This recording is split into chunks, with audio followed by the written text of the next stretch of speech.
have to figure out what you don't like in order to find what it is you do like. Okay. Yeah. Whether it comes to business, whether it comes to dating, whether it comes to women, whether it comes to friendships or hobbies. If you do enough shit that you don't like and you feel viscerally unsatisfied or unhappy in the things that you are doing, you realize, okay, well, I don't want to do that anymore.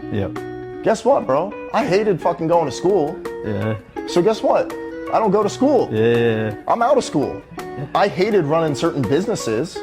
Actually, I still hate running a few businesses now.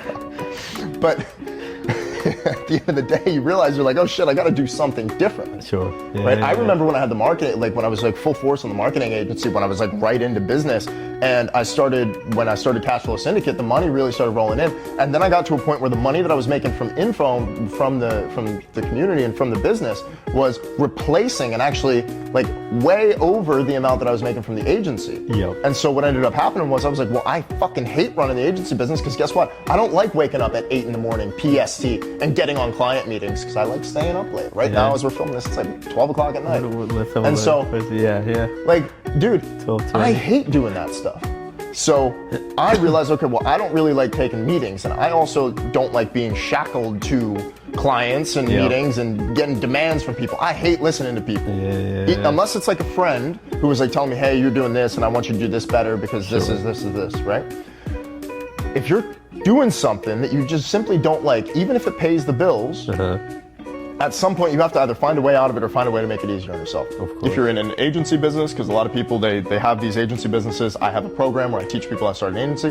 You need to, literally the second thing that you learn in the program is how to hire people to replace all of the shit that you don't want to do so that you can focus on growing the actual business versus working in the business. Because you're working in the business, you're doing client service work, you're not growing the business. You have to go out and acquire customers. You have to go out and acquire clients. You have to continue growing. So you have to get the feedback loop. Okay, well, this sales call didn't work because of this. This sales call didn't close because I said this.